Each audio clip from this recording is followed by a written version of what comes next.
Hi, this is Gordon with Maximum PC Magazine. If you've been watching our videos, you know about these awesome little NUC devices. That's Intel's next unit of computing, pronounced LUC, but with an N. Intel is the only company that makes these. Gigabyte does as well. We have another video on this Gigabyte projector.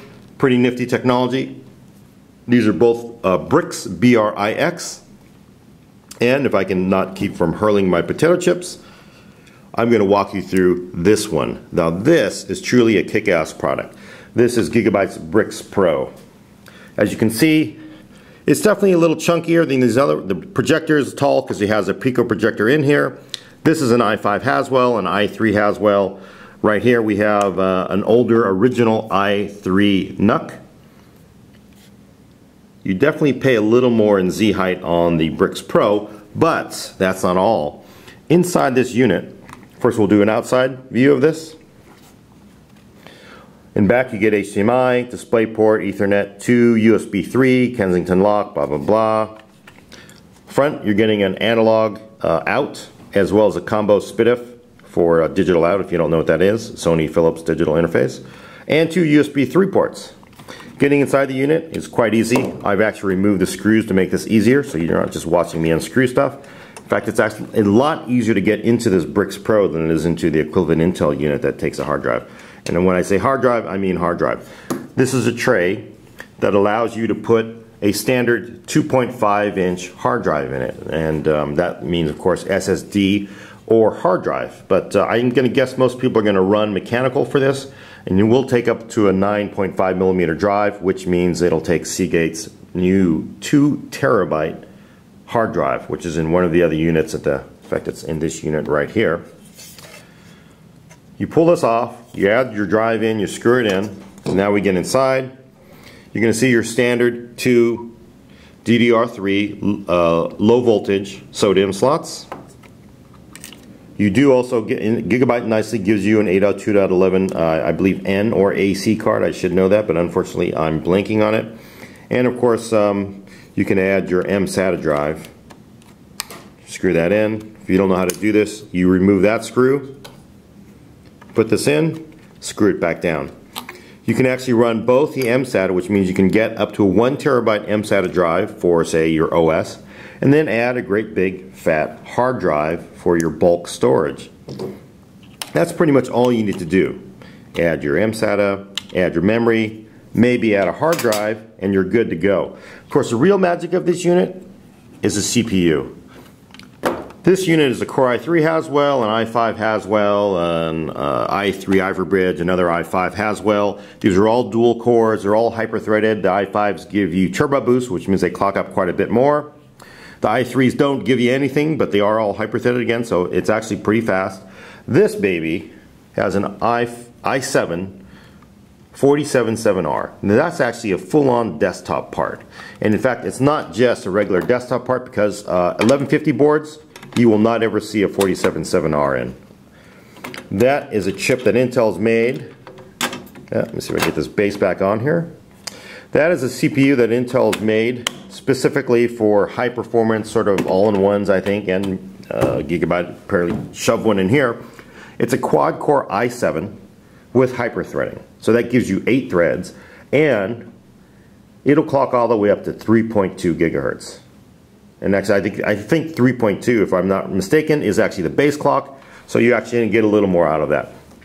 And besides that, the 47R actually has a gigantic 128 megabyte L4 cache, which means this is probably the fastest Haswell part, not overclocked, if you were to run them stock, because that cache does give you significant improvement in certain apps. It also, of course, helps with graphics, which is why Intel did it. This has HD 5200 Iris Pro graphics in it, and it's fairly decent for maybe entry-level games. I wouldn't try anything heavy-duty. I have played Battlefield 4 on this at low resolutions and low settings, and it does run, but I would not want to play it on there. But in everything else, in desktop applications, photo editing, video rendering, this thing will destroy all of these things. In fact, this thing is so fast that it's actually faster than the 6-core Ivy Bridge E. No, sorry, strike that. 6-core Sandy Bridge E that we have overclock running our lab. It's our reference system. We run desktop benchmarks on it, and this thing is actually faster than that in a couple of the benchmarks that aren't too heavily multi-threaded. Obviously, if you push a 6-core with all threads, it will still kill this. But honestly, the vast majority of applications that people are using don't use 6 cores or 12 threads, and 8 is actually plenty for 80 to 90% of us. What this means is this is a machine that's incredibly small and actually faster than a great big gaming desktop power box. It certainly doesn't have the best in gaming.